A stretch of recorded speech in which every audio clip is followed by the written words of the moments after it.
फिर से मैं नए नए स्टोरीज़ की पुटली लेके आई हूँ।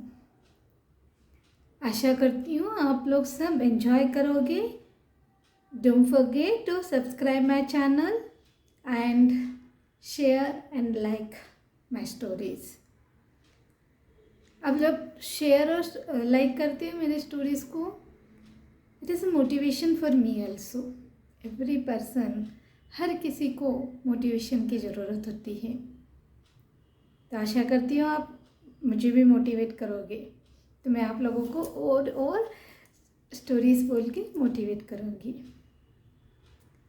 आज जो स्टोरी मैं आपको बोलने जा रही हूँ, ये बहुत स्ट्रॉन्ग स्टोरी है। अपने हिंदू पुराणों की एक पुरानी स्टोरी मैं आपको बोल रही हूँ, बट बहुत मोटिवेशनल है ये स्टोरी। एक किंगडम में उत्तनपादा करके एक राजा था। उसको 2 रानियाँ थी, एक सुनीति और एक सुरुचि। सुनीति पहली रानी थी, पर राजा की इतनी प्यारी नहीं थी वो। ये जो सुरुचि दूसरी रानी थी राजा की, राजा का जीव उसमें बहुत ज़्यादा था। सुरुचि में वो उसको बहुत प्यार करता था, उसको। और राजा अपना हमेशा ध्यान सुरुचि की तरफ देता था। तो सुनीति की तरफ उसका ध्यान इतना नहीं होता था, प्यार इतना नहीं होता था उसके तरफ। अभी ये दोनों रानियों से राजा को एक एक पुत्र था। सुनीति से सुनीति जो फर्स्ट महारानी थी, उससे एक लड़का था, उसका नाम ध्रुव था। और जो दूसरी रानी थी सुरुचि, उससे छोटा लड़का था, उसका नाम उत्तमा था। तो जैसे मैंने बोला कि उत्तनपाद जो महाराज होते हैं, उनकी हमेशा ज़्यादा रुचि प्यार उसके दूसरी बीबी के तरफ, दैट इज़ सुरुचि के तरफ था। तो फर्स्ट बीबी सुनीति और उसका बेटा ध्रुव दोनों को उपेक्षा करता रहता था। राजा ने क्या किया था, उस सुनीति के लिए एक अलग सा महल जो दूर था राजमहल से बना के सुनीति को उधर रख दिया था, सुनीति और ध्रुव को।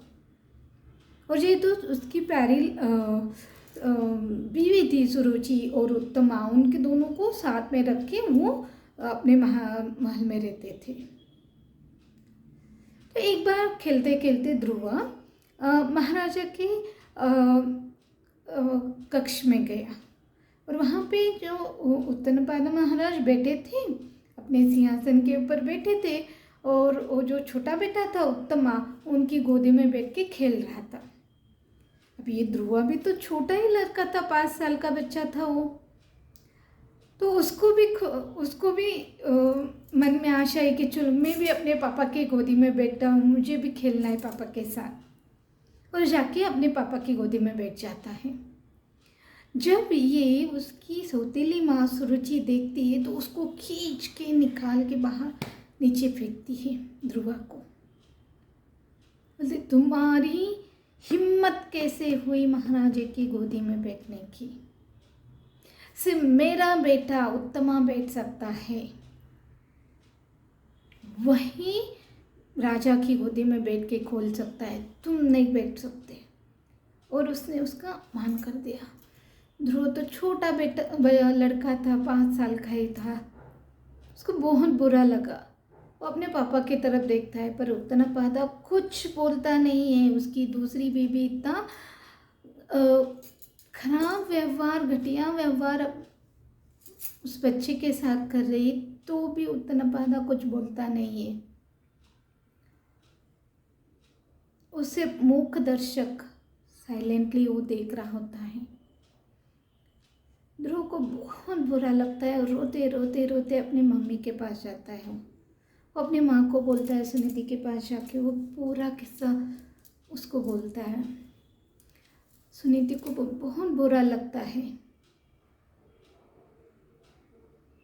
पर ये छोटा बच्चा ध्रुव जब था, वो उसको लिए बहुत समझाती है सुनीति उसको खाने के लिए अच्छी अच्छी चीज़ें बना के देती है, खाओ, थोड़ा सा उसका मन बल जाएगा, उसके साथ खेलती।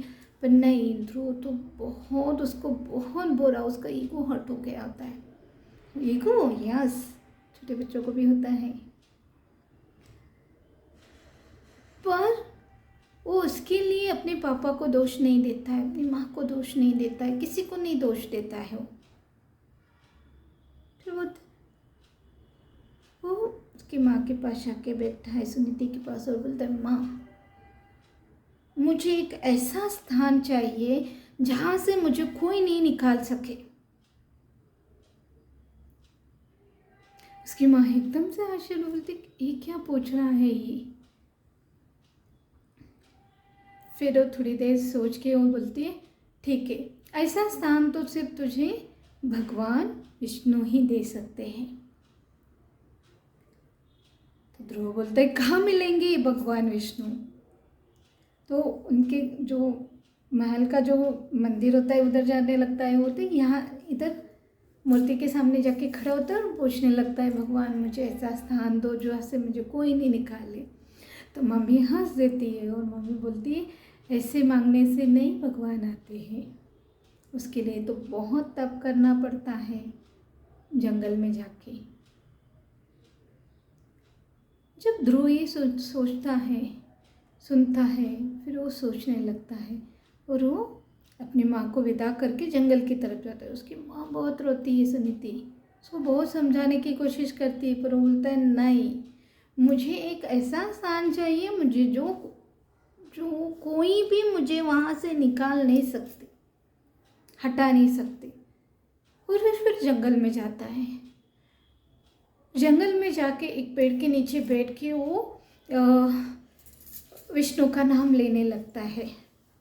छोटा सा बच्चा है और उसकी वो जिद देख के, उसकी वो भगवान की तरह भगवान के इसमें आशा देख के वहाँ से नारद जी गुजर रहे थे, तो वो रुक जाते हैं। उनको उस बच्चे के ऊपर दया आती है, उस बच्चे के ऊपर मैं एकदम ही आश्चर्य होता है कि भाई ये इतना सा लड़का ये जंगल में ऐसे।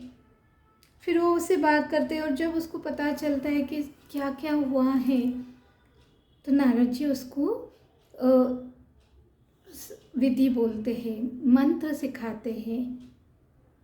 एक उसमें से जो मंत्र था वो ओम नमो भगवते वासुदेवाय, जो विष्णु का सबसे प्रिय मंत्र है, वो सिखाते हैं उसको, वो चांट करने के लिए बोलते हैं। फिर उसको कुछ तकनीकी भी ये सिखाते हैं जो ध्रुव अपने आप को hints means that wild animal से प्रोटेक्ट कर सकते हैं। तो वो सब करके फिर नारद चले जाते हैं और फिर तपस्या का विधान भी बोलते हैं। और ध्रुव 6 मंथ तक तपस्या करता है। और मैंने एक बुक में पढ़ी है जो उसका तपस्या का जो विधान है, oh my God, it is so difficult, right. तो उसमें वो पहले महीने सिर्फ एक वक्त का खाना खाता है, पूरा महीना ऐसे। फिर दूसरे महीने वो खाना त्याग देता है, खाना खाता ही नहीं, कुछ खाना नहीं, सिर्फ पानी और हवा में जीता है। फिर तीसरे महीने वो पानी पीना भी छोड़ देता है। चौथे महीने ही कंट्रोल हिज जब मल मूत्र त्याग करना होता है, means controlling the waste also. फिर वो दूसरे पोजीशन में लाइक एक पैर में खड़ा होना है, 1 महीना उस तपस्या करता है। ऐसे करते करते वो 6 महीने वो तपस्या करता है। और उसकी तपस्या इतनी प्रबल होती है, इतनी स्ट्रांग होती है, तीनों के तीनों लोग हिलने लगते हैं उसकी तपस्या की वजह से। सारे देवतागण अचंभित रहते हैं, एक छोटा सा बच्चा और इतनी घोर तपस्या कर रहा है। 6 महीने के बाद विष्णु भगवान आते हैं उसके सामने। जब विष्णु भगवान आके उसके सामने प्रकट होते हैं, पर ध्रुव अपने तपस्या में इतना लीन होता है, उसके अंतर्धाम में उसने विष्णु भगवान की एक मूर्ति जो इमेजिन की होती है उसी को देख के वो तपस्या करता रहता है। तो सामने जो विष्णु भगवान खुद आए तो भी उसका मन विचलित नहीं होता है, वो इतना मग्न होता है अपनी तपस्या में। फिर विष्णु भगवान उसकी मंत्र में जाके उसको बोलते मैं आपके सामने खड़ा हूँ, आके कोड़ो बच्चा। और तब ध्रुव अपने आंखें खोलते हैं और सामने विष्णु भगवान को देख के उनके पैर पकड़ते, उनको देख के उसको इतनी खुशी होती है, उसको इतनी खुशी होती है तो कुछ मांग नहीं पाता है, कुछ भी नहीं, वो सिर्फ उनकी स्तुति करता रहता है, भगवान की स्तुति करता रहता है। फिर भगवान ही खुश होके उसको बोलते हैं तुमने जिस लिए तपस्या स्टार्ट की, आरंभ की, मैं ऐसा स्थान दूंगा जहाँ से तुम्हें कोई नहीं हिला सकेगा। पर तुम अभी बहुत छोटे हो, अभी तुम अपने राज्य में जाओ, तुम्हें एक अच्छा राजा बनना है और फिर तुम पूरी जिंदगी जीने के बाद फिर मैं तुझे वो एक स्थान दूंगा जहाँ से इस विश्व में तुम्हें कोई नहीं हिला सकता। फिर ध्रुव अपने राज्य में वापस जाता है। तब तक उसके पापा को ये सारी बातें पता चल जाती हैं और उन महाराजा को, उत्तनपाद को अपने किए कर्म पे बहुत पश्चाताप होता है, क्योंकि उस टाइम के हिसाब से जो बड़ा लड़का होता है वही तो राजगद्दी पे बैठता है, पर उसने अपने बड़े बेटे को, ध्रुव को हमेशा निग्लेक्ट किया, अपनी बड़ी बीवी को हमेशा निग्लेक्ट किया था, दोहरा व्यवहार किया था। तो महाराजा को अपने आप पे पूरा ही फील अशेम, उनको बहुत शर्मिंदगी होती है। और जब ध्रुव आता है वो 5.5-6 साल का बच्चा, उसका राज्याभिषेक करके उत्तनपाद फॉरेस्ट में चले जाते हैं, सन्यास आश्रम में चले जाते हैं। उनके साथ उनके दोनों बीबियाँ सुनीति और सुरुचि भी चले जाती है। फिर ये ध्रुव जब किंग बनता है, राजा बनता है, और उसने इतने अच्छे से 100 साल तक उसने राज्य किया। उसके राज्य में बहुत खुशहाली थी, लोग बहुत खुश थे। उसके बाद जब ध्रुव का निर्वाण हुआ तब वो एक तारा बन गए, star. He become movie star नहीं, कोई फिल्म स्टार नहीं, जो हम स्काई में देखते हैं ना स्टार, हैं, तो ही बिकम दैट, वो स्टार बन गए। और पता है आज भी उनकी जगह हिलती नहीं है। हम लोग व्हेनेवर मीन्स हम लोग नाइट स्काई में देखते हैं, हर कोई स्टार की पोजीशन चेंज होती रहती है, even the sun also and including the other stars also position change होती रहती है। पर हम लोग जब भी स्काई में देखते हैं तो यहाँ पे एक स्टार होता है, उसकी पोजीशन कभी चेंज नहीं होती है, और उसका नाम है पोल स्टार और ध्रुव तारा। हम बोलते हैं उसको ध्रुव तारा, राइट। एंड ये जो पोल स्टार और ध्रुव तारा है ना, ये जो पुराने ज़माने में जो लोग ट्रैवल करते थे एक कॉन्टिनेंट से अनदर, एक किंगडम से अनदर, तो वो लोग कैसे ना अपने रेफरेंस के लिए सिर्फ इस पोल स्टार को देखते थे, पोल स्टार को देखते थे। हजारों वर्षों से ये चल रहा है, आज भी उसकी जगह नहीं चेंज हुई है, राइट। तो ये एक छोटे बच्चे ने करने के लिए पॉसिबल हुआ है, राइट। तो क्या सीखते हैं हम इस स्टोरी से? मैं आपको हमेशा ये जो स्टोरीज बोलती हूँ उससे बहुत कुछ सीख भी आपको सुनाती हूँ। तो ये जो मैं क्या सीखते हैं ध्रुव तारा की, और आप लोगों ने सुनी भी होगी ये स्टोरी। ध्रुव तारा के स्टोरी में there are many things are there. एक तो उत्तनपारा का जो पार्शियलिटी था वो कभी करना नहीं है। हमें अपने परिवार के लोगों के साथ और किसी के साथ भी पार्शियलिटी नहीं करना है। हमेशा सबके साथ एक जैसा व्यवहार करना चाहिए। दूसरी बात, जब ध्रुव का अपमान हुआ तो ध्रुव ने भी अपने पापा उत्तनपादा और सौतीली माँ सुरुचि के लिए कोई अपशब्द निकाले नहीं।